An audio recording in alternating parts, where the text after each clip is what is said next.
And today's topic is going a little bit based off of what we started speaking about last week, and it's just executing your 2022 plans and what you're doing to execute them.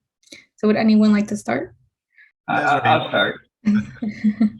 So for me, whenever, let's say I want to start a new bus, which was part of my plan. We have 13 seats left, right, that we want to fill by the end of the year. And part of that is the next bus, and where we coach small business owners with these peer boards. And part of it is putting a date on it, right? So if I want to get something done, I got to put it on my calendar. So not like our next virtual trade show is March 4th. So if I want to fill that room, I have the date of March 4th. I can't just say, well, we're going to do it in the future at some point. It doesn't get done then. So I need to use my calendar and work it backwards. And then I can create the steps that are involved to get there. Or if I'm writing a book, I write the table of contents first. I don't just start writing, So again, that's just how my mind works. But I need deadlines and I need to work things backwards. When I was raising my kids, it was always the day worked from bath time backwards, so that if I wanted them in the tub by 8 o'clock or whatever it was, everything in the day worked up to that moment, kind of thing. So there's a lot of information, but anyway. I can say that I was very inspired by and whipped back into shape by our last month's lunch, or this month's lunch and learn, with goal setting and those aspects. And Desiree can attest to it. I was at that weekend and went down, and we've rolled out ways to execute on our plans and goals that we have, to make sure that we are executing them. And each meeting that we have, we're making sure not only do we have an agenda, but we're having what is each person committing to, and then the following week, because we have weekly, we come back with why didn't we hit our commitments? Why? Like, let's get into the weeds as to why we missed that commitment, and what was it? Was it just I was lazy, or which that's been a lot of it, or or is it or is it we bit off more than we can chew, or is it just that there was something that was beyond our control? And I think having that has been very helpful. Dennis, manage the system, not the person. Exactly. Yeah, I would say similarly. I think that, I make, goals for myself for the year, but it's lofty. You really have to bite off a smaller portion. Okay, what do I want to get done this month? What do I need to get done in January each month in order to hit those goals? So it's really being focused. And for my business, it's protecting my prospecting time, my lead generation time, because you're on your own to lead generate. So it's like, if you let those things go, if you get distracted by other things throughout your day, before you know it, the month's up and you didn't get done what you were supposed to get done that month. So it's really about staying focused and motivated and keeping yourself accountable to yourself. Yeah, I completely agree. I think I mentioned it before, but that's why I break out my year into 4 years. So that way I'm focused on 12-week periods instead of 12 months. And I can see my progress throughout the year that way, and base all my goals around as if my year would end in March. I'm working on my mindset, because if I have a specific goal, I've got to make sure that the projects I'm working on are going to impact that goal, and then the activities I'm working on are going to impact the project that impacts the goal. If I got my ADD going and I'm doing that squirrel thing, I'm off my game, and I end up finding myself working on transactional stuff that have nothing to do with the end game, which is that goal. So I focus up here on an active project, which leads to the goal. So that's what I try to do. Anybody else would like to share? Randy?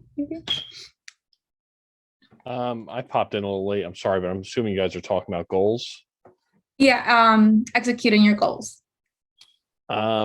It's funny, we talk about this a lot at work, and what's funny is I have a plan set out week to week, quarter to quarter, month to month, and of course we have goals, right, as a bank. But it's funny is you go to do these plans, it'll be Monday, Tuesday, and then all of a sudden someone emails you and there's 3 fires you have to put out, right?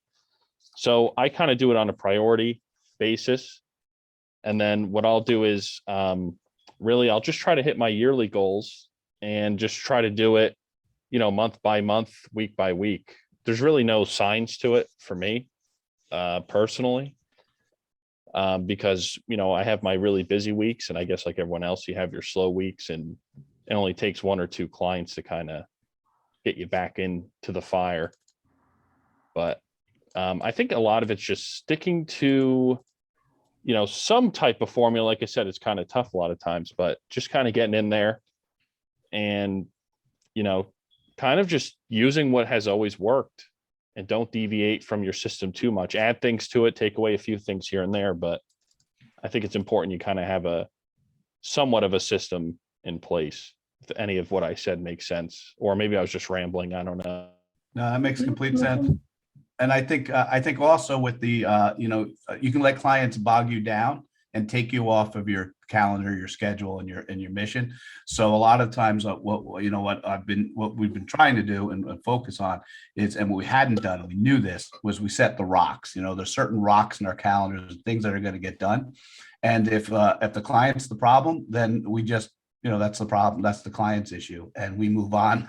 So and have other clients to work with. So if the client isn't keeping up, and they're not keeping their end of the bargain, you know, we always say, hey, it's not my business. I mean, it's your business. So, you know, but we tend to take it to heart. I mean, that's one of the reasons why customer service and the client, we take it personal that our clients succeed, but we have to learn to kind of not take it too personal and let them bring it down, you know, and take too much of our time in that aspect. That's probably our biggest weakness, is letting clients take too much of our time, when you know, they're the you know, when we could be helping more clients.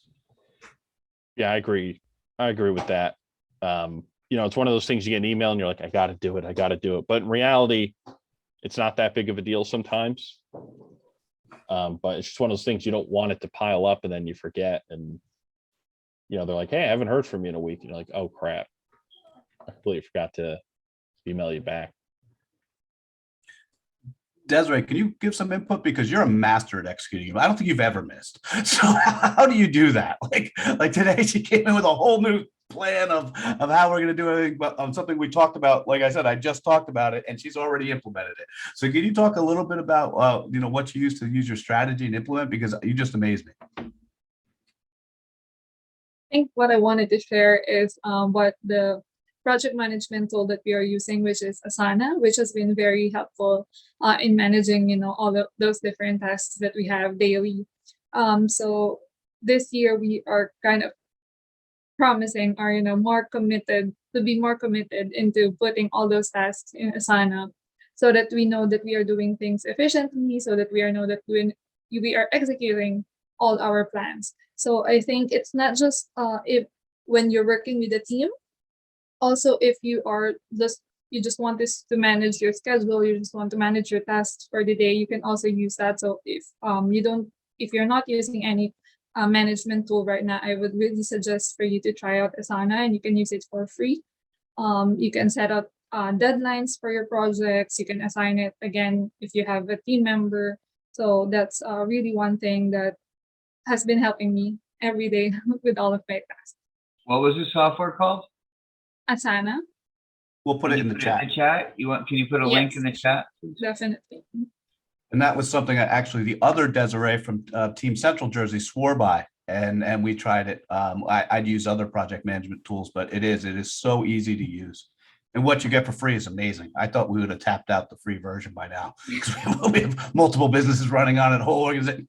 We still haven't tapped the free version out yet. So, Camille, what are some of the ways that you execute on your projects? I mean, yours are literally physical projects. So.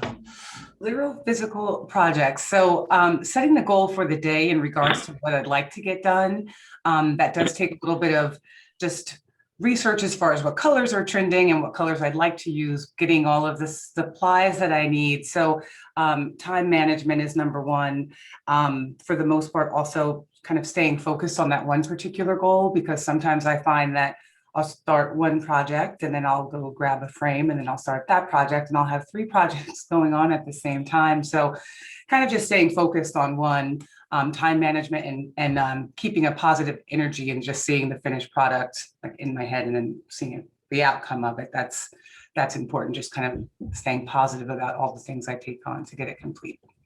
Morgan, would you like to share? Sorry, I'm losing my voice a little bit. No worries. Well, I'm new, so I'm not really, I wish I was here last month for the goal setting. It sounds like it was really helpful. But I also use Asana. I find it extremely helpful to keep me on track. I'm also very forgetful, so I need to have a way to capture the random thoughts that kind of buzz into my head when I'm not working, or just, when any time of day it'll be like, oh, I have to do that or I have to do this. I have another tool that I use called Workflowy, which is really just like a list building tool, but it syncs between my phone and my computer. So when those little items come up that or ideas or projects or something I didn't think of, I can capture it in that tool. Some people use like OneNote or Evernote, but I find Workflowy very helpful. And then I have my list of everything I need to transfer into Asana. When I sit down to do my weekly planning. So that's helped a little bit with the forgetfulness, but always looking for more hacks around that. And I think, what's been challenging for me with, goals lately is just kind of it feels like everything is changing so quickly, with COVID and being, we were mostly back in the office, and then we decided to pump the brakes a little bit on that. And making some changes to our policies as the CDC guidance changes. We have over 70 people on staff. So it's been a lot to manage. And obviously that impacts how we implement our programs in the community, wanting to be as available as possible. So, between that and just the regular changes that come up, for me, everyone's talking about customers. Obviously, we provide a lot of services, and most of them are free to our clients. But then we have customers who fund those services, like the folks who make charitable contributions, and the folks who, mostly government funders who, we apply to for grants. And the timing there can be challenging because we're kind of often finding ourselves in a waiting game. So, for example, the state government received a great deal of funding for the type of work that we do, which is substance use prevention and supporting folks in recovery from addiction. But that money didn't become available until pretty much this week. And so now we're in a mad scramble to apply for all this funding that we had kind of expected would have come 6 months ago. So that's, it's just kind of made it difficult to anticipate and to pivot. But we have, and we're making it work. It's just going to be a busy season for us. So that's what's going on in my world in terms of goals and implementation. Did we miss anybody? Did anyone not share? Andrea, do you want to chime in with anything? I want to say I really appreciate the info that you guys have shared for the different apps and websites to use. I have found that I worked in an office for years, and when I started to work from home, there was no way I was going to get anything done unless I had constant reminders and constant lists to do. So I think that structuring all of that is the only way that success is going to work for all of us. So I don't have anything to add because you guys are obviously far more advanced doing this. I like I said, I'm used to being in an office, so I appreciate it so much. And I think this is really going to help. Glad I could help.